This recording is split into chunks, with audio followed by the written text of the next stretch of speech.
Hey everybody, so we're going to start our examples on what I believe is your page 7. My packet is numbered a little bit differently, but it should be the page that has this box up at the top with our formula for area inside a polar curve and these examples here. So those are the examples that I am going to be working out for our notes today. So before we start working out area, remember the formula we learned in the last segment was 1/2 times the integral from alpha to beta of your polar function squared d theta. Okay, so a couple of other formulas that we're going to need when we calculate these, because we're squaring polar functions, a lot of times we'll end up with a sine squared or a cosine squared, and we don't have a particular way to integrate those. So in order to integrate like a sine squared theta, you have to change it to something else using a power reducing formula. So sine squared theta is actually equal to 1 minus cosine 2 theta over 2. And that is something that I would definitely write down at the top of the page, in your notes, highlight it, whatever. You will need this formula to solve these integrals. And then cosine squared theta is really similar. It's 1 plus cosine 2 theta over 2. Okay, and then one more thing before we get started, some of our basic polar curves. So first we're going to look at some limacons. The period of every limacon is always equal to 2 pi. So these are the ones that have this format, r equals a plus b sine or cosine theta. Okay, so it could be sine or cosine, I just put both there. So the curves that look like this, they have a period of 2 pi, which means you have to go all the way around in order to draw the whole curve. So for example, like a cardioid, like if you start here at theta equals 0 and you go around to theta equals pi, you get that part of the cardioid, and then between pi and 3 pi over 2, it graphs this part, and between 3 pi over 2 and 2 pi, you get this part, and then you end up back where you started. So notice we had to go all the way around from 0 to 2 pi to get that entire shape. So, and you kind of think about it whenever you're graphing these, I think of it as like this radial line just sweeping across and going around. So like you have these lines just going across. So if we go all the way around, it would end up coloring in this whole thing, and you would get the whole area. Okay, and the same is true for other types of limacons. The only kind of tricky ones are like the ones with an inner loop. And those look like, once again, something like this. Okay, so the inner loop, they also have a period of 2 pi, I believe. So what happens is between 0 and pi, we still just get this top part, right? But then what happens is here at pi 3, or let's see, that'd be like 5 pi over 4. You come up to 0 by the time you get to 5 pi over 4, and then you have this inner loop, which occurs between 5 pi over 4 and 7 pi over 4. Okay, so in between here, instead of having something graphed down here, it graphs it up here, which would just mean that the r values would be negative. And then between 7 pi over 4 and 2 pi, we get this last little part. So it's actually really interesting to kind of think about how these things are graphed and thinking of them being between these radial lines. So the other thing is with roses, which we'll talk about in a minute. Roses, speaking of my little daughter Rose, hi! She's climbing over the couch right now, so I'm not sure how far we're going to get in these notes. Let me try to at least do one example here. And then I may have to do the next couple on another video. Oh my gosh. Let me see if I can get her on this video so you can see what she's doing right now. Okay, no, it's like upside down. All right, do you see her right there? This is my house. She is climbing over the couch saying help.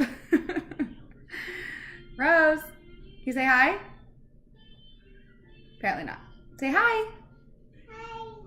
Hi. Okay, so anyways. Back to math, hopefully. So the first example. Hi, hi, hi. You want to say hi again? Say hi. Hi.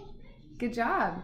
Okay, so our first example here, it says find the area bounded by r equals 2 plus 2 sine theta. So that is a cardioid. Because it's sine, it would have either like an upward or a downward orientation. And since it's positive, it will be up. So this looks approximately like that. And remember we talked about earlier that all limacons, including cardioids, have a period of 2 pi. So when we want to find the area inside this cardioid, I'm going to integrate from 0 to 2 pi. And I'm just using the area formula.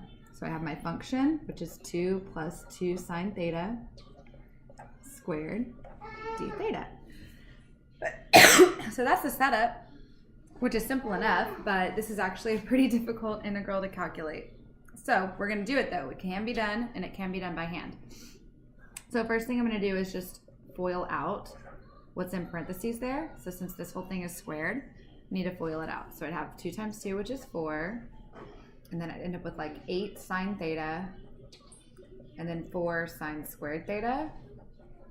So this is where we're going to have to use that power reducing formula because I cannot integrate sine squared.